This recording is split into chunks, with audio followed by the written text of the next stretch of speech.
These are my unpopular opinions.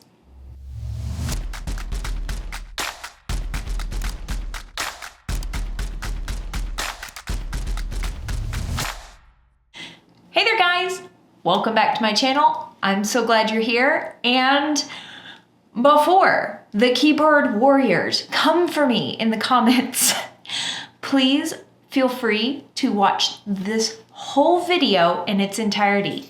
And if you still disagree with me, that's okay.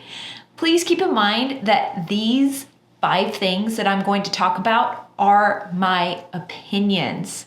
My opinions are formed from my background in chemistry and from my experiences coaching wavy curly girls for over 2 years at this point, and through my experiences of chit-chatting with friends and doing this whole wavy curly hair thing for well over 3 years now.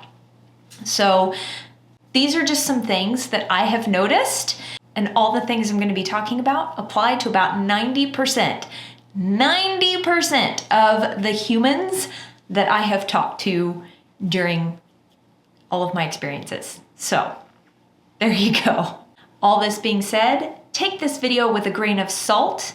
And if you still disagree with me, that is just fine. But hopefully this video is helpful to you. That is my whole purpose with being here on the internet. I want to be as helpful as humanly possible. And these were some misconceptions that I held early on that I have since debunked in my own brain. So I hope this is helpful. Without further ado, let's get into this video. My first unpopular opinion is that your hair cannot naturally be high porosity. I hold the opinion that naturally high porosity hair is a myth. Now, I know there are hairstylists that will disagree with me vehemently. There will be hairstylists that say, no, your hair can grow from your root, from the root of your scalp, and be high porosity. I think it depends on how you're defining the term porosity.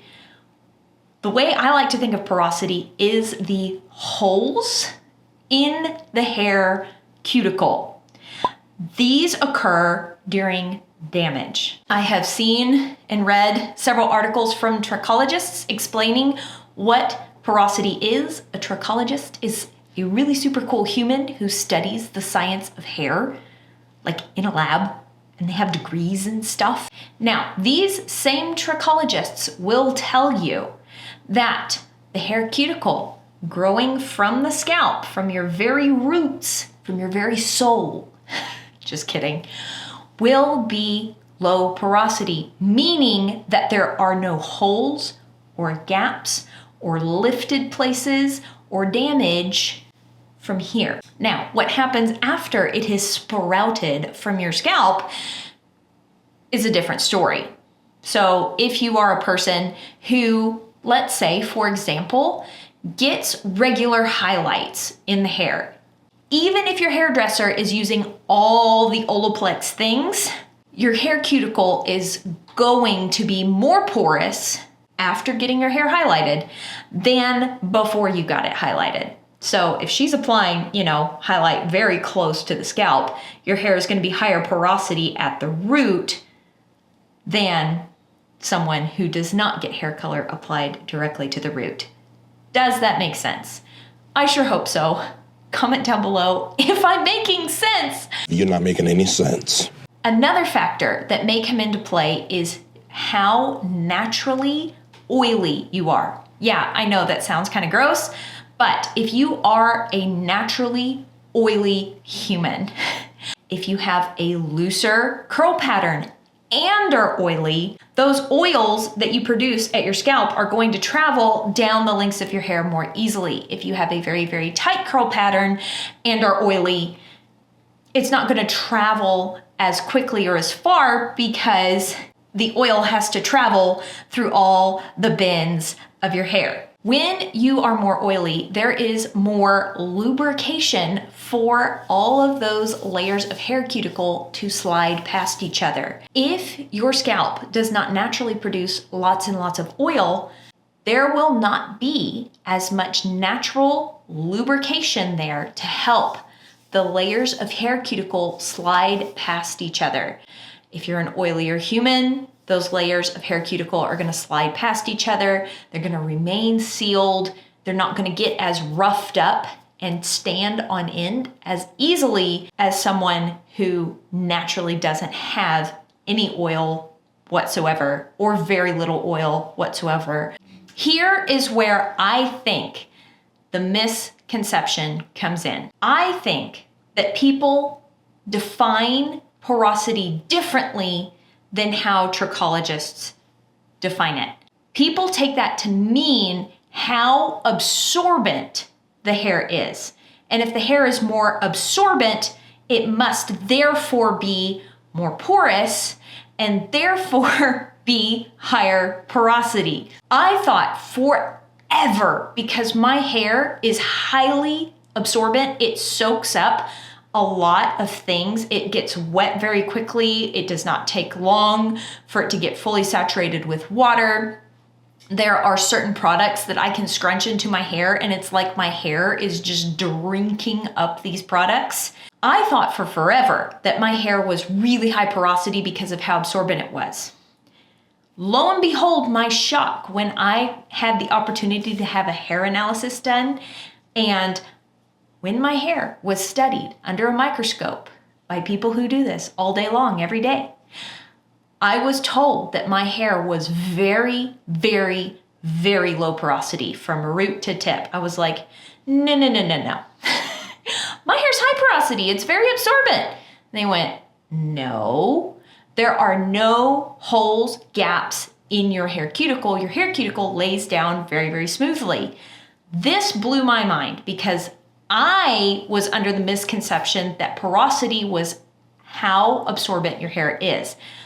So what accounts for this? How come my hair is absorbent and low porosity? Did you know that fine hair has way less layers of hair cuticle versus a coarse hair? Assuming that you have a fine low porosity hair and a coarse low porosity hair, it is going to take a lot more to get product and water to penetrate through all the layers of hair cuticle in a coarse hair versus penetrate through the layers of cuticle on a low porosity fine strand of hair. My hair is very, very fine. Therefore, it gets saturated with water and product because there are less layers of hair cuticle for it to have to penetrate through.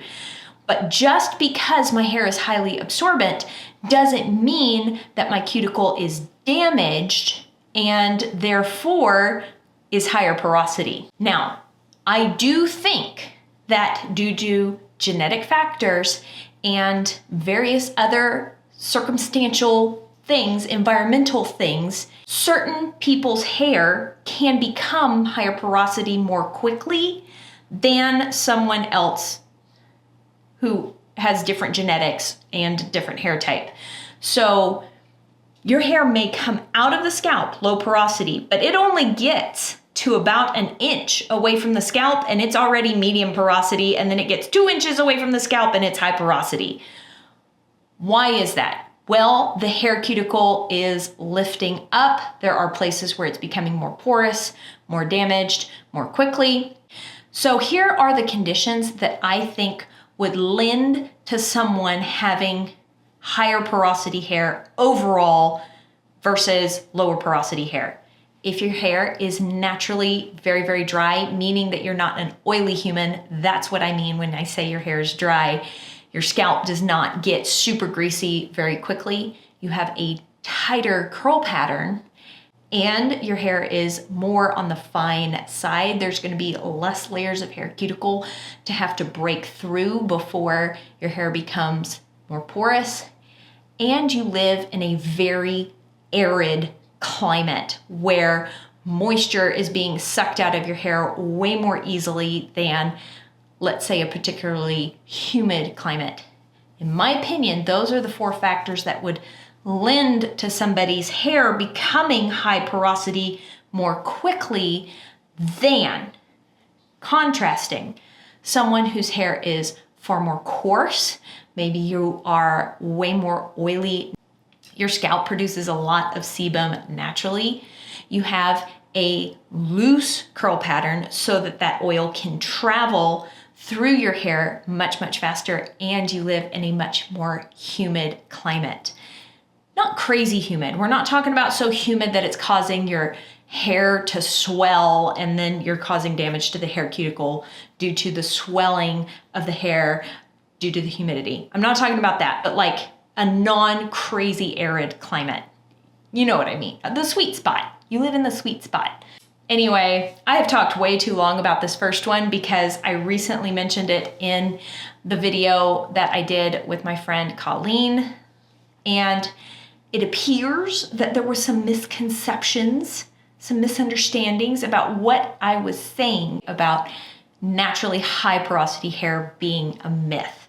I do think there are factors, genetic and environmental, that come into play that would cause hair to become higher porosity more quickly, but I do think it's wrong to say that it grows from the scalp, from your very roots, being high porosity. I think it starts off low porosity, and then due to genetics and environmental factors, that hair cuticle gets lifted more quickly on some people than on others. The second unpopular opinion that I hold is protein moisture balance isn't the end all be all.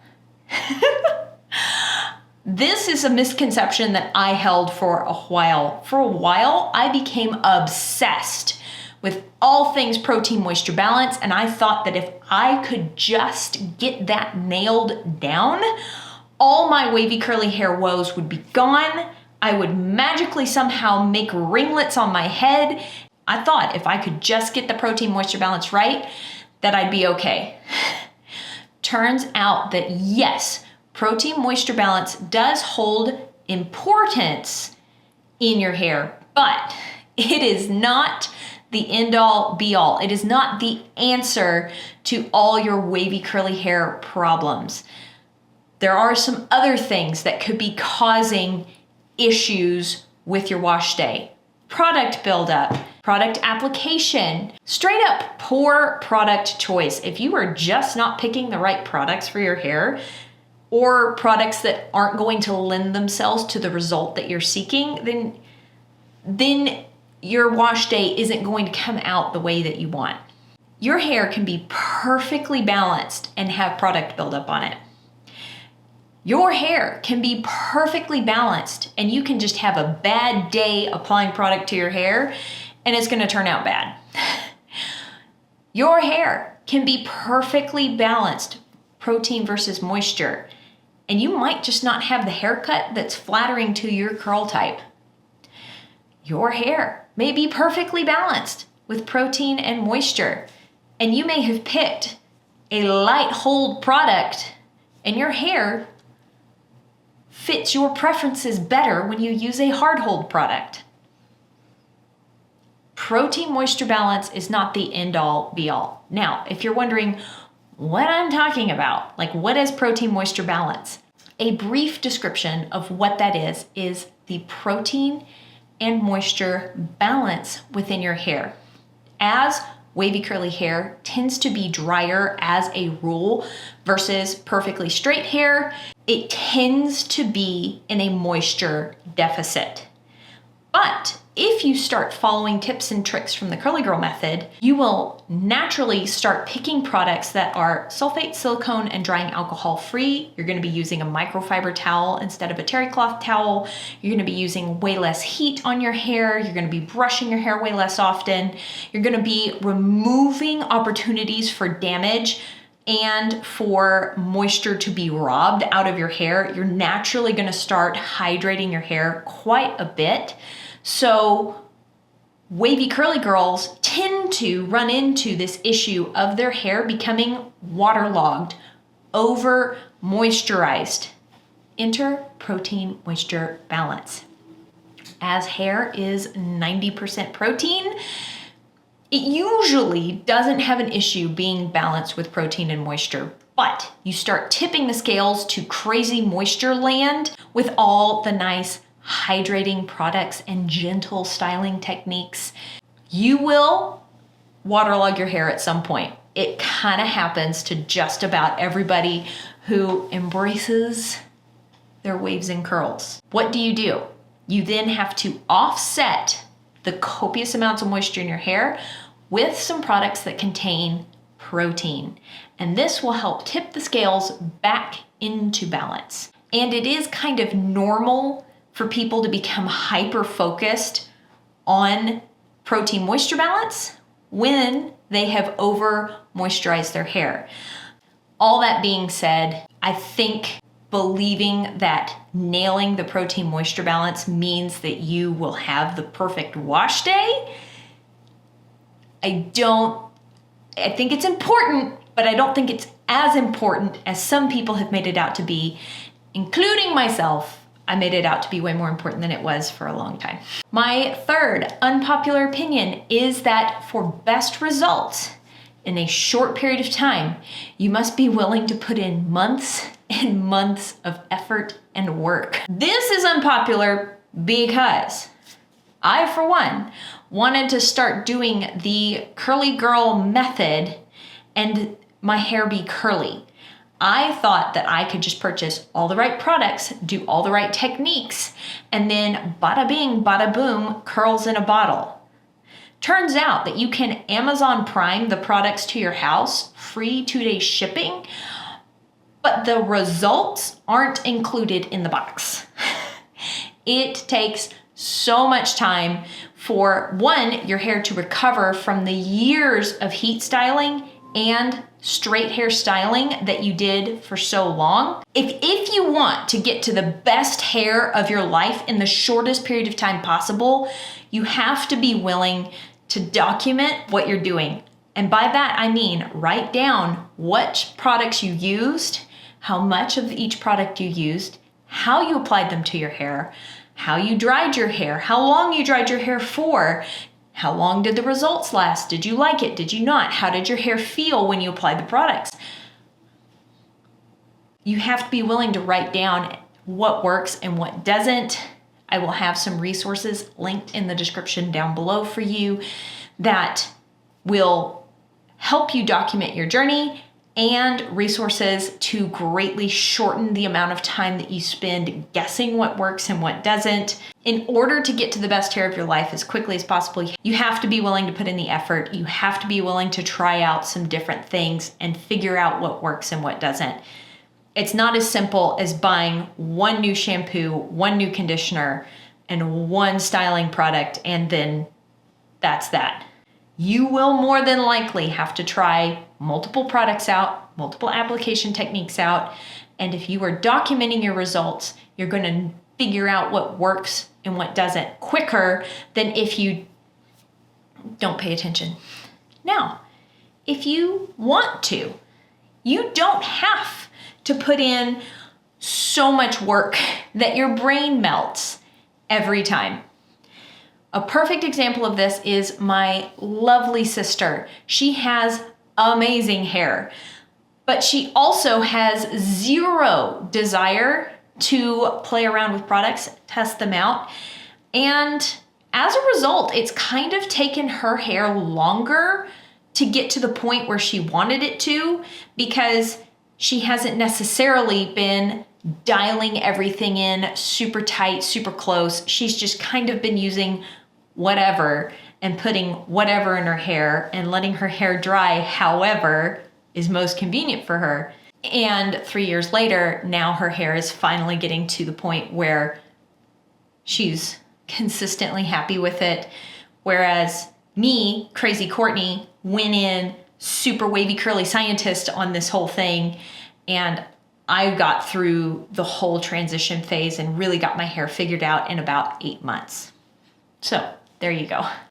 My fourth unpopular opinion is that DIY isn't always the answer. I know. I love a good DIY too. I really do. But so often on Instagram, in curly hair Facebook groups, in forums, I have seen people say, oh, just do a DIY rice water rinse. You need to do an apple cider vinegar rinse. Have you clarified your hair with bentonite clay? That fixed my hair. I do think DIYs are fun, and I do think DIYs have their place, but DIYs are very easily messed up. If you don't boil your rice water the right way, if you don't ferment your rice water the right way, it's gonna be bad news. If you don't dilute your apple cider vinegar down, apple cider vinegar is very acidic. If you're not paying attention to the pH of the thing that you're putting on your hair, you could really damage your hair. Bentonite clay has a crazy high pH. That will also damage your hair. Extreme pH variances are not good for the hair. Slight pH variances are good, but not crazy from one end of the scale to the other. The 1 or 2 times that I have overdone the protein in my hair have been when I have done rice water rinses too close together, thinking that if I just did more of them, that would be the answer to my wavy curly hair problems. I don't think DIY is always the answer. Now, I do love a good flaxseed gel. I think that that is one DIY that a lot of people need to try. There's so many benefits to the flaxseed, and as a general rule, it's kind of hard to mess up and cause damage to the hair. But some of these DIYs, if you're not careful, you can really, really damage your hair. And my fifth and final unpopular opinion is that you do not have to style your hair every day in order for your hair to be healthy. I take frequent breaks from styling, as shown in my hair today. For those of you who haven't found out yet, I'm currently pregnant, and honestly, my desire to do my hair is lower right now than it is normally, but you can see that my hair is very, very shiny. It's healthy, while it may not be its waviest, curliest self right now, it's still healthy. And just because I'm not styling my hair doesn't mean that I am damaging it. You do not have to refresh your hair in order to not damage your curl pattern. You can pull your hair back in a messy bun for a week and then wash and style your hair again, and your waves and curls will bounce back. You're not going to damage it because you kept it in a bun for so long. There are caveats there. If the bun is crazy tight, you might be pulling hair out at the root, but as a general rule, you're not going to be damaging your hair by wearing a nice, loose, messy mom bun. It's okay. I am a big proponent of giving yourself grace and not making this hard. You can make it as hard as you want it to be, or you can make it as easy as you want it to be. Give yourself grace to take frequent styling breaks, get your hair clean, maybe run a wet brush through it and let it air dry straight. Maybe you washed and styled your hair and on day 3, it's not looking cute anymore. You can brush it out. It's okay. This is my brushed out day 3 hair. I had a really cute wash day. I don't feel like washing my hair yet, so I brushed it out. And you know what? It looks okay. Now, this is why my opinion is a little unpopular. First off, there are people who would argue that their hair is so dry that if they are not putting some sort of humectant, moisturizing ingredients into their hair every day, that their hair would break off and snap. To those people, I say, I am so glad that you are paying attention to your hair and giving your hair what it needs. But I don't think that that is necessary for 90% of the wavy curlies out there. in the world. Also, the second part of where this opinion of mine is a little unpopular is that it does mainly apply to people with a looser curl pattern. When people say, just brush your naturally curly hair, just brush it. Okay, sis, now what? Like, what's next, Tiffany, huh? What do I do now? When your hair is more wavy versus curly, you tend to have more versatility. I can get away with not styling my hair and it won't stand out to here. It tends to lay down and be elongated and be stretched out versus super frizzy or voluminous. I am volume challenged. I will have some people linked down below that are resources for a tighter curl pattern or people who want tips and tricks on how to style their hair straight or not style their hair and it still look presentable if you have a frizzier hair type than mine. But I don't believe that you have to style your hair every day in order to be embracing your waves and curls, in order to be making your hair as healthy as you possibly can. You don't have to style your hair every day in order to be doing this right. All right, guys, I sure hope this video was helpful to you. I hope it cleared up some things. I hope it gave you some insight. Thank you so much for hanging out with me and listening to me ramble. I deeply appreciate you guys, and as always, I hope you are having an absolutely fantastic day, and I will talk to y'all later. Bye!